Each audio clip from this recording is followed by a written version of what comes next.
Hey, what do you make of, the mainstream media, Democrats have been, lambasting Donald Trump over you cannot call Barack Obama and Hillary Clinton the founders of ISIS. He has since, Mr. Trump has said he was being sarcastic, but nonetheless, what do you make of the criticism?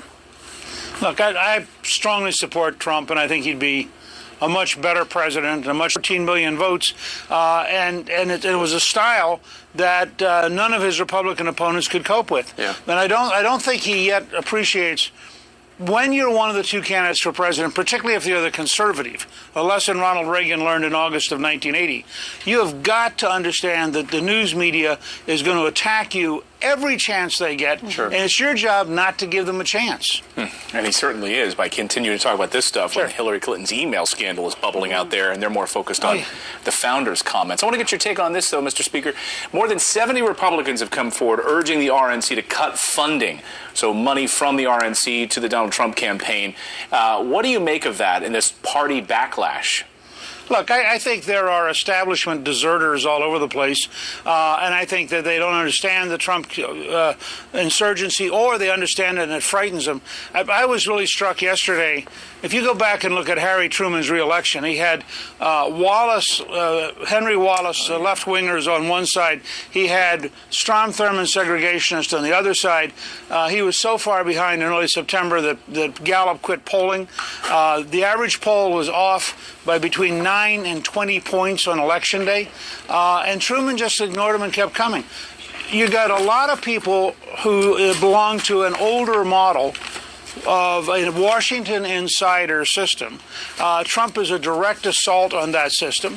And you're seeing, I think, a very profound shakeup between people who care more about developing policies that work and people who care about belonging to the establishment. And frankly, the establishment folks, whether they're in foreign policy or they're party apparatchiks, they're all going to, in the end, be not for Trump, because Trump represents very real change. Yeah, so what's their end game? Is it so that on November 9th they can go, well, I didn't vote for him?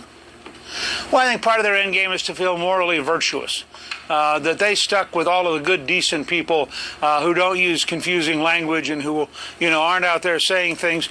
Part of it is, I think, he genuinely scares them. I think that Donald Trump is a genuine insurgent. I mean, he is a person who is from outside. He has never been a part of the system. He represents new networks of power, new networks of ideas. And I think you have a lot of people who are legitimately scared. And part of it's a real fight over the last 15 years. Yeah. You look, and I've done two Facebook Live broadcasts about this.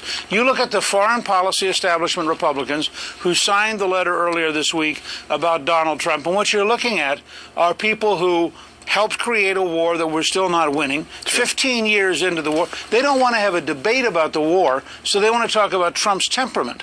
But the fact is, we ought to be debating how come we're not winning. Right. Speaker, you wrote an op-ed on FoxNews.com about all Americans deserving safety and what needs to happen to make our cities safe again. What do you think the solution is?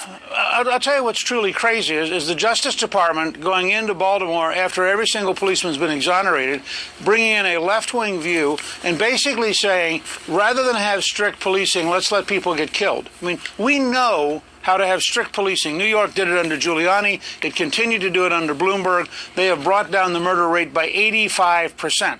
We know how to dramatically change the murder rate. We did it in Richmond with a federal prosecutor who went after criminals. Now, we've had almost 100 people shot in Chicago this week. I think 24 dead this week alone. Yeah. Since Obama was sworn in, over 3,400 people have been killed in Chicago. That's more than our total death rate in Iraq and Afghanistan combined. The answer is very straightforward. You have to insist on safe neighborhoods. You have to have adequate policing. Frankly, Chicago, for example, needs a lot more police. They don't have enough police to create safety. But we know how to do it because we did it in New York. But liberals hate what we did in New York because it involves actually empowering the police. Yeah, well, tough to recruit them now. All right. And it's a great op-ed.